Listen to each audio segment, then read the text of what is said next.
राधे राधे दोस्तों। तो पिछली वीडियो में हमने गीता की भूमिका समझी। आज से हम गीता के पहले अध्याय की शुरुआत कर रहे हैं, जिसका नाम है अर्जुन विषाद योग। विषाद का मतलब है उदासी, भ्रम और निराशा। यह अध्याय हमें दिखाता है कि जब इंसान जीवन की उलझनों में फंस जाता है तो उसके मन में क्या होता है। तो शुरुआत करते हैं पहले अध्याय के पहले श्लोक से। धृतराष्ट्र उवाच धर्मक्षेत्रे कुरुक्षेत्रे संवेता युयुत्स्वः मामकाः पांडवश्चैव किम कुर्वत सयज्ञ। तो पहले हर शब्द का अर्थ समझते हैं।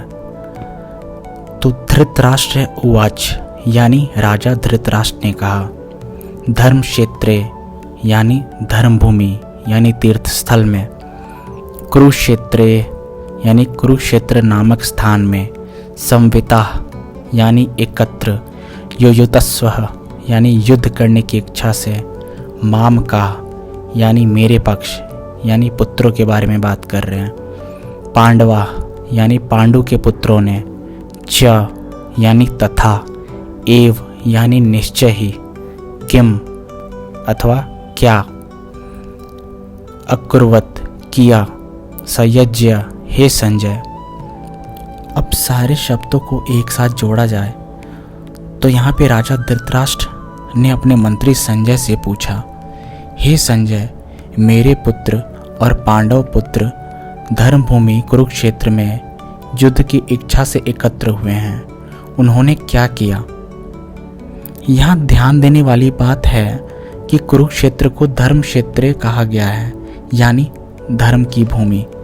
लेकिन धृतराष्ट्र को असल चिंता अपने बेटों की हार जीत की थी। उन्होंने पांडवों को पांडु के पुत्र कहा, लेकिन अपने बेटों के लिए कहा मेरे पुत्र। यहीं से उनकी पक्षपाती सोच साफ झलकती है।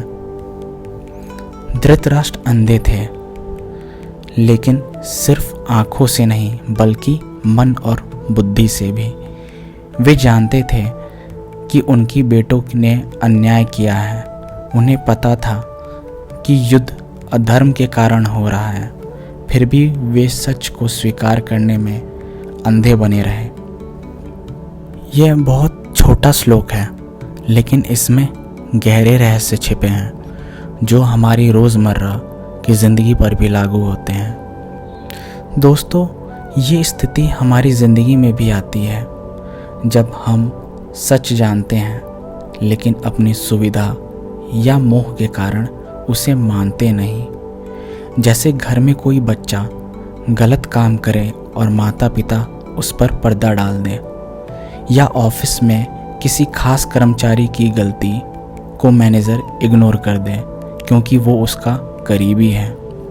ये धृतराष्ट्र मानसिकता है, सच जानते हुए भी आंखें बंद करना। धर्म क्षेत्र कुरुक्षेत्र का महत्व।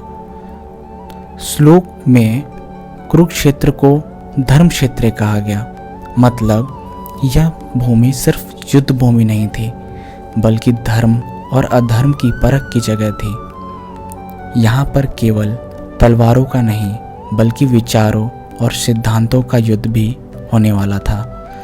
अब सोचिए, क्या हमारी ज़िंदगी भी किसी कुरुक्षेत्र से कम है?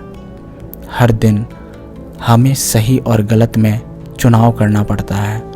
कभी ऑफिस में ईमानदारी बनाम शॉर्टकट, कभी परिवार में रिश्तों में सच्चाई बनाम झूठ, कभी दोस्तों के साथ लोभ बनाम संयम।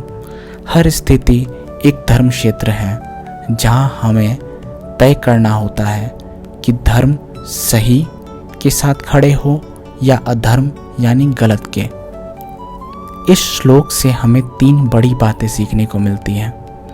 पहला, सच से भागना अंधापन है। धृतराष्ट्र ने अपने बेटों की गलती मानने से इनकार किया, यही उनकी हार का कारण बना। उदाहरण के तौर पर देखें तो कोई व्यक्ति हेल्थ चेकअप में रिपोर्ट खराब आने पर भी डॉक्टर को अवॉइड करता है। सच को मानने से भागना बीमारी को बढ़ा देता है। दूसरा, पक्षपात से बर्बादी आती है। धृतराष्ट्र सिर्फ मेरा बेटा, मेरा परिवार सोचकर पांडवों के साथ अन्याय करते रहे। उदाहरण के तौर पे देखें तो अगर किसी कंपनी का मालिक सिर्फ अपने रिश्तेदारों को प्रमोट करे तो टैलेंटेड लोग कंपनी छोड़ देंगे और बिजनेस गिर जाएगा।